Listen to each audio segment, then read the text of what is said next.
பிரதமரின் வருகை இன்று திருச்சிக்கு பிரதமர் அவர்கள் வருகை தர இருக்கிறார். ஏறக்குறைய 19,800 கோடி மதிப்பிலான திட்டங்களை நாட்டுக்கு அர்ப்பணிக்கிறார் அப்படின்றதெல்லாம் பாஜக சொல்லிக்கிட்டு இருக்காங்க. அதே போல் பாஜக சம்பந்தப்பட்ட நிர்வாகிகளுக்கும் இன்றைக்கி சந்திப்பதற்காக நேரம் ஒதுக்கப்பட்டிருக்கிறது அப்படின்றலாம் சொல்லப்படுது. இதில் 2 முக்கியமான காரியங்களை நான் உங்கள்கிட்ட பகிர்ந்துக்கலாம்னு நினைக்கிறேன். ஒன்று, எடப்பாடி அவர்களை சந்திக்கலை. எடப்பாடி அவர்கள் ஒரு முன்னாள் முதலமைச்சர் ஒரு பிரதமரை வரவேற்க செல்லலை.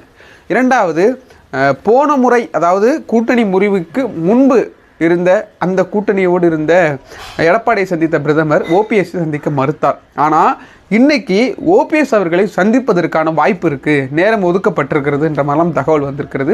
அது குறித்து ஒரே மேடையில் மு.க. ஸ்டாலின் அவர்கள், ஆளுநர் ஆர்.என். ரவி அவர்கள் மற்றும் பாரத பிரதமர் நரேந்திர மோடி அவர்கள் இன்றைக்கு ஒரே மேடையில் அமர இருக்கிறாங்க. என்னென்ன நடக்க போகுது, குறிப்பாக ஓபிஎஸ்ஸுக்கும் இபிஎஸ்ஸுக்குமான அந்த பேச்சுவார்த்தை, அந்த சண்டை பிரதமர் மோடிக்கு எப்படி சொல்ல போகிறார் ஓபிஎஸ், இந்த நகர்வு எதை நோக்கி செல்ல போகிறது, ஓபிஎஸ் அவர்கள் பாஜகவோடு கூட்டணி வைப்பாரா இல்லை பாஜக ஓபிஎஸோடு கூட்டணி வைப்பாரா அப்படின்ற பற்றியில் இந்த வீடியோவில் பார்ப்போம். நீங்கள் அதுக்கு முன்னாடி நம்ம சேனலை சப்ஸ்கிரைப் பண்ணலாம், சப்ஸ்கிரைப் பண்ணுங்கள். அப்போ தான் நம்ம போடக்கூடிய வீடியோ இது போல் நோட்டிஃபிகேஷன் உங்களுக்கு ரிசீவ் ஆகும். வாங்க வீடியோக்குள்ளே போகலாம்.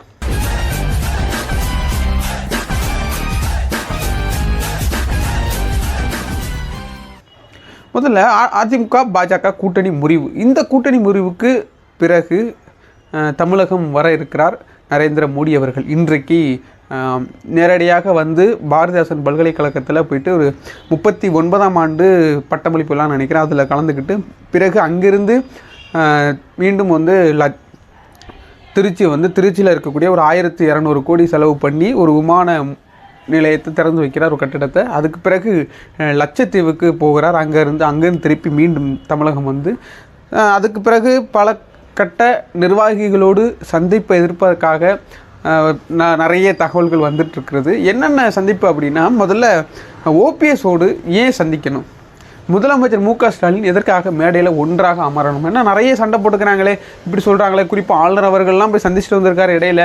இன்றைக்கி முதலமைச்சர் மு.க. ஸ்டாலின் திருப்பவும் போய் அதில் போய் கலந்துக்கிறாரு எப்படி அப்படின்னு யோசிச்சிங்கன்னா, ஒரு முதலமைச்சராக ஒரு பிரதமருக்கு செய்ய வேண்டிய கடமை, ஒரு இந்திய நாட்டினுடைய பிரதமர் வரும்போது பிடிச்சாலும் பிடிக்காமல் இருந்தாலும் பிரதமர் அவர்களை வரவேற்க மு.க. ஸ்டாலின் செல்லணும் அப்படின்ற எந்த சட்டமும் இருக்கா அப்படின்றதும் தெரியலை. ஆனால் போகிறார். இன்றைக்கி விமான நிலையத்திலே வைத்து வரவேற்கிறார் முதலமைச்சர் மு.க. ஸ்டாலின் அவர்களும் ஆளுநர் ஆர்.என். ரவி அவர்களும். இன்னும் முன்னாள் முதலமைச்சர் ஓபிஎஸ் அவர்களும் கலந்து கொள்வதாக தகவல் வந்திருக்கிறது. என்ன நடக்க போகுன்னு தெரியல. இதில் பல கட்ட திட்டங்களை நாட்டுக்காக அர்ப்பணிப்பதற்கு பிரதமர் மோடி அவர்கள் வருவதாக பாஜக மாநில தலைவர் அண்ணாமலை அவர்கள் பல தகவல்களையும் சொல்லியிருக்கிறார். இதில் குறிப்பாக அந்த பாரதிதாசன் பல்கலைக்கழகத்தில் அந்த பட்டமளிப்பு விழாவிற்கு செல்ல இருக்கிறார். அதுக்கு பிறகு விமான நிலையம் தொடங்க இருக்கிறார். இப்படி நிறைய திட்டங்களை அடிக்கல் நாட்ட இருக்கிறார். ஏறக்குறைய நிறைய பிரச்சனைகளுக்கு அதாவது செலவுகளுக்கு மோடி அவர்கள் அடிக்கல் நாட்ட இன்றைக்கு தமிழகம் வருகிறார். இதில் நம்ம ரொம்ப குறிப்பாக பார்க்க வேண்டியது ஓபிஎஸ் இபிஎஸ் சண்டை. ஜெயலலிதா மறைவுக்கு முன்பு வரைக்கும் அதாவது நான் உயிரோடு இருக்கும் வரைக்கும் பாஜகவோடு இனி எந்த சூழ்நிலையிலும் ஆட்சி ஏதாவது கூட்டணி இல்லைன்னு சொல்லி ரொம்ப சவாலாக பேசிய ஒரு பெண்மணி. நம்ம எல்லாருக்குமே தெரிஞ்சிருக்கும், மோடியா லேடியான்ற வாசகம் ரொம்ப தெறிக்க விட்ட பேச்சு. அது எப்படின்னா 96லேருந்து 2000 இல்லை 2001 அப்படின்னு தெரியல, அப்போது கூட்டணி வச்ச பிறகு ஜெயலலிதா அவர்கள் மீண்டும் நான் இந்த தப்பு பண்ண மாட்டேன்னு சொல்லிட்டு பாஜகவோடு அந்த ஆட்சியை கலைச்சாங்க. அப்பேற்பட்ட ஒரு பெண்மணி அவங்க இறந்ததுக்கு பிறகு மீண்டும் 2019 பாஜகவோடு அதிமுக கைகோர்க்க 2021 படுதோல்வி அடைய அப்போது எதிர்க்கட்சி மோதல்கள் அதிகமாக முத்த ஆரம்பிச்சது. எதிர்க்கட்சி யார் எதிர்க்கட்சி, நீங்களா நாங்களா? ஒரு கணிசமான ஓட்டு வித்தியாசத்தில் 60 ஆண்டு காலமாக அதிமுக திமுக இது ரெண்டுக்களுக்கு மோதல்கள் தான் அதிகமாக இருக்குது. இவங்க 2 பேரில் தான் யாரோ ஒருத்தவங்க ஜெயிப்பாங்க, யாரோ ஒருத்தவங்க எதிர்க்கட்சியாக வருவாங்க.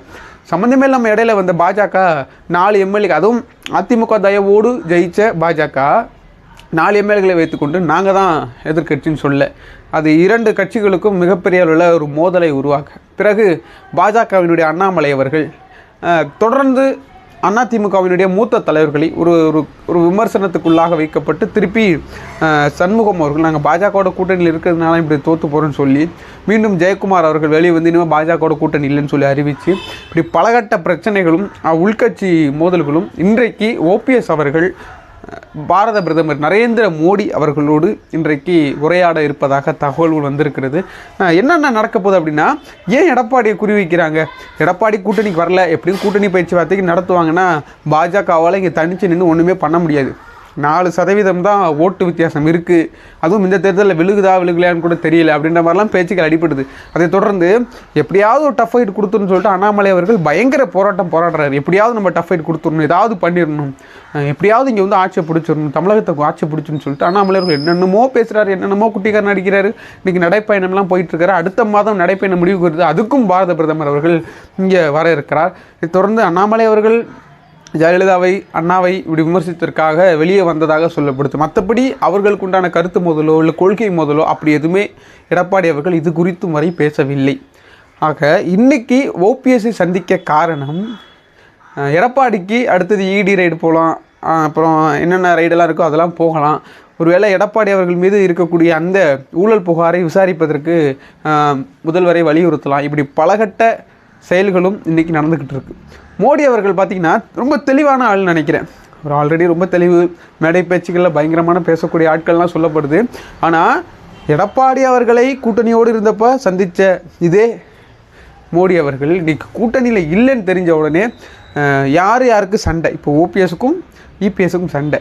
அந்த ஓபிஎஸ்ஸை அந்த இபிஎஸ்ஸை சந்திக்காமல் ஓபிஎஸ்ஸை சந்திப்பதற்கு எவ்வளோ பெரிய லாபகரமான அரசியல் நோக்காக இருக்குன்னு யோசிச்சு பார்த்தீங்களா?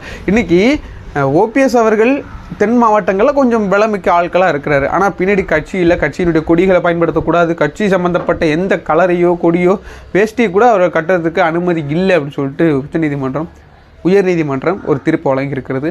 அது ஒரு மேல்முறைக்கு போயிருக்குன்ற பட்சத்தில் இன்றைக்கி ஓபிஎஸோடு கூட்டணி வைப்பதற்கு பாஜக ரெடியாக இருக்குது அப்படின்ற மாதிரிலாம் தகவல் வருது. ஆனால் ஓபிஎஸ் அவர்கள் பின்னாடி கட்சியோ கொடியோ எதுவுமே இல்லாத பட்சத்தில் எதோடு கூட்டணி வைப்பார் என்ற கேள்வியும் எழும்புது. அதை தொடர்ந்து பாஜகவினுடைய பாரத பிரதமர் மோடி அவர்கள் ஏன் எடப்பாடியை சந்திக்கல, எடப்பாடி கூட்டணி இல்லை அப்படின்றதுக்காக எடப்பாடி சந்திக்க டைம் கொடுக்கலையோ, இல்லை எடப்பாடி அவர்கள் வரலையா அப்படின்றதும் தெரியலை. இதில் ஓபிஎஸ் அவர்களை சந்திப்பதற்கு ஒரு உள்நோக்கம் ஏதோ இருக்கோ. வரக்கூடிய நாடாளுமன்ற தேர்தல் வருது, அதுக்காக தான் திருச்சியில் பல நலத்திட்ட உதவிகளை திறந்து வைக்கிறார், நாட்டுக்கு அர்ப்பணிக்கிறார், அடிக்கல் நாட்டுகிறார். இப்படி பல பேச்சுகள் தொடர்ந்து வந்துக்கிட்டு இருக்குது.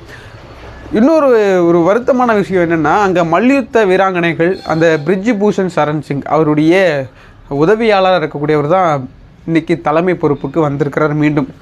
அந்த வீராங்கனைகள் அந்த ரோட்லேயே அந்தந்த பதக்கங்களையும் நாட்டுக்காக ரொம்ப கடினமான உழைக்கப்பட்டு வாங்கக்கூடிய அந்த பதக்கங்களை ரோட்லேயே விட்டு அந்த விருதுகளையும் ரோட்லேயே விட்டு சென்றிருக்கிறாங்க.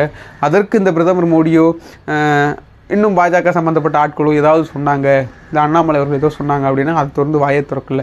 அப்புறம் மணிப்பூர் பிரச்சனை அதெல்லாம் விட்டுட்டு தமிழகத்திலிருந்து 23 எம்பிக்களை நாங்கள் நாடாளுமன்றத்துக்குள்ளே அனுப்புவோம்னு சொல்லிட்டு அண்ணாமலை சவால் விட்டுருக்கிறார்.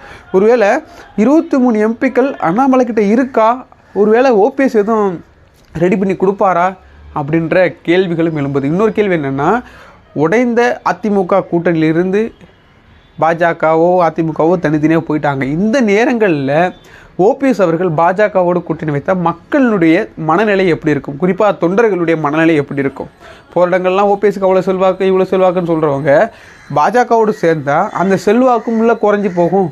அதையே யோசிக்க மாட்டாங்க, சிந்திக்க மாட்டாங்கன்ற பேச்சுகளும் சமூக வலைத்தளங்களில் அதிகம் அடிபட்டுக்கிட்டு இருக்கு. இதெல்லாம் கடந்து ஓபிஎஸ் அவர்கள் மோடியை சந்திக்க இருக்கிறார்.